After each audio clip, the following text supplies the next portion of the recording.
Welcome to Kishore academy. இன்றைக்கி இந்த வீடியோவில் 12th standard physics English medium lesson 1 example 1.20 என்ன அப்படிங்கிறது என்ன செய்ய போகிறோம் பார்க்க போகிறோம்.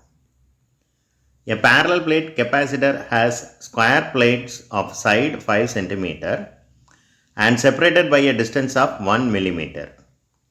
Calculate the capacitance of this capacitor. The first question. Second question. If 10V battery, 10 voltage battery is connected to the capacitor, what is the charge stored in any one of the plates? So the value of E0 is given here. Okay, capacitance of a capacitor கண்டுபிடிக்க formula என்ன? E0 A by D. இதுக்கு அந்தந்த டாபிக்கு கீழே தான் அது ரிலேட்டடான sums கொடுத்துருப்பாங்க. இதுக்கு முன்னாடி தான் படிச்சிருப்பீங்க பாருங்கள். Capacitance of a parallel plate capacitor. இதோட ரிசல்ட் என்ன வந்திருக்கு பாருங்கள். கடைசியாக என்ன ரிசல்ட் வந்திருக்கு பாருங்கள். C is equal to E0 A by D. அந்த ஃபார்முலா தான் இங்கே என்ன செஞ்சுருக்காங்க, யூஸ் பண்ணியிருக்காங்க. அண்ட் சம்மில் தெளிவாக கொடுத்தாச்சு E0ஓட வேல்யூ என்ன, which is given. ரெண்டாவது ஏ அப்படிங்கிறது ஏரியா தான் டைரெக்டாக கொடுக்கல, ஸ்கொயர் பிளேட்டுன்னு மென்ஷன் பண்ணியிருக்காங்க. ஸ்கொயர் பிளேட்டில் ஒரு சைடோட லென்த் வந்து 5 cm அப்படின்னு கொடுத்துருக்குறாங்க. ஸோ ஒரு சைடு 5 cmனா எல்லா சைடுமே அப்படி தான் இருக்கும், 5ஆக தான் இருக்கும், நோ ப்ராப்ளம். அண்ட் ஸ்கொயர் ஷேப்பாக இருந்தால் அதுக்கு ஏரியா கண்டுபிடிக்க ஃபார்முலா என்ன, ஏ ஸ்கொயர். அப்போது 5 × 5.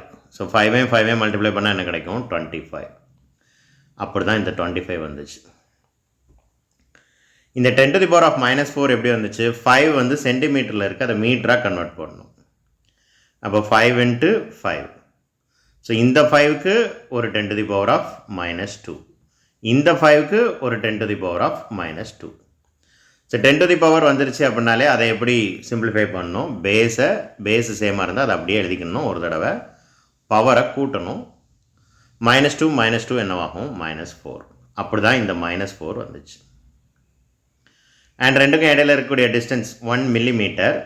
மில்லிமீட்டரையும் கண்டிப்பாக மீட்டரில் தான் கன்வெர்ட் பண்ணி எழுதணும். ஸோ 1 மில்லிமீட்டர் எதுக்கு ஈக்குவல் அப்படின்னா 1 × 10⁻³ ஈக்குவல். இதுக்கப்புறம் சிம்பிளிஃபிகேஷன் ரொம்ப ஈஸி. ரெண்டு வேல்யூ தான் மல்டிப்ளை பண்ணணும். இந்த வேல்யூவையும் தான் மல்டிப்ளை பண்ணணும். டிவைட் பண்ணணும்னு அவசியமே இல்லை, ஏன்னா கீழே டினாமினேட்டரில் 1 தான் இருக்குது. ஸோ ஜஸ்ட் இந்த ரெண்டு நம்பரையும் மல்டிப்ளை பண்ணால் ஆன்சர் என்னங்கிறது என்ன செஞ்சிடும், கிடச்சிரும். 8.85 25. 5 5s are 25, 2. 8 5s are 40, 42, 4. 8 5s are 40, 44. 2 5s are 10, 0, 1. 8 2s are 16, plus 1, 17. Remainder 1. 8 2s are 16, 16 plus 1, 17. Add பண்ண என்ன கிடைக்கும், 5, 2. அந்த வேல்யூ எங்கே எழுதுகிறேன், 5, 2.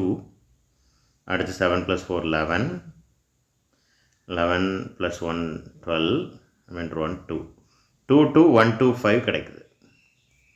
2 2 1 2 5.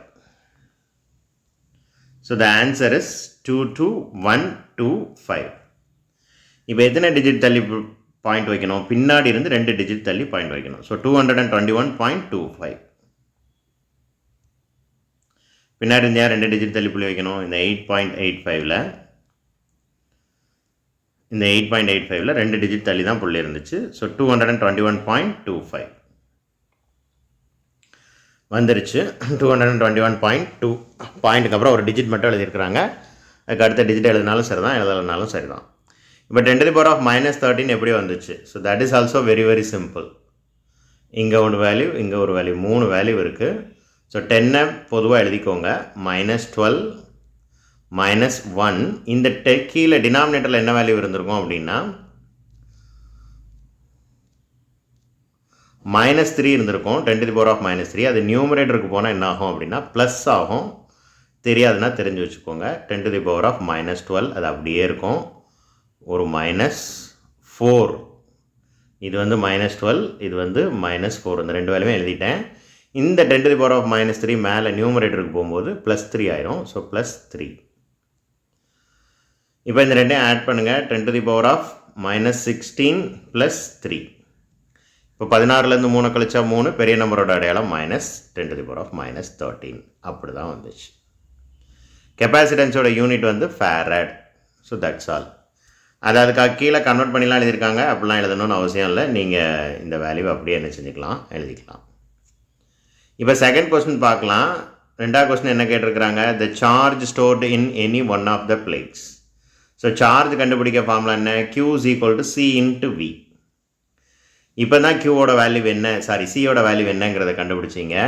V அப்படிங்கிறது 10 வோல்ட் பேட்டரி அப்படின்னு சம்மில் கொடுத்துருந்தாங்க. ஸோ இப்போ நீங்கள் கண்டுபிடிச்சிருக்கிற C வேல்யூ கூட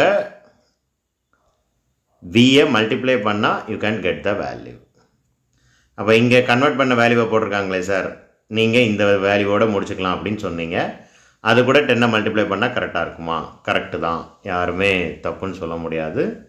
ஸோ 10னா என்ன வரும், இது கூட 10 மல்டிப்ளை பண்ணும்போது இதோட பவர் வேல்யூ 1 குறையும். அப்போ 221, இங்கே பாருங்கள் 221. ஸோ இந்த வேல்யூ அப்படியே இருக்குது. இன்ட்டு 10 கொண்டு மல்டிப்ளை பண்ணுறோம். இப்போ 10⁻1ன்னு அர்த்தம். இப்போ இந்த ரெண்டையும் சிம்பிளிஃபை பண்ணலாம். மறுபடியும் 10⁻ இருக்கிற ரெண்டு வேல்யூவை மட்டும் சிம்பிளிஃபை பண்ணலாம். -13 + 1, 13லேருந்து 1 கழிச்சா 12, பெரிய நம்பரோட அடையாளம் -12. இங்கே இருக்க வேல்யூ அப்படியே இருக்கும், எந்த சேஞ்சஸும் இருக்காது. That's all. தேங்க்யூ. இதையும் இதுக்கப்புறம் கன்வெர்ட் பண்ணி எழுதியிருக்கிறாங்க, அதை கன்வெர்ட் பண்ணி எழுதணும்னு அவசியம் இல்லை. இதுவரை நிப்பாட்டினாலே ஃபுல் மார்க் கொடுப்பாங்க. தேங்க்யூ.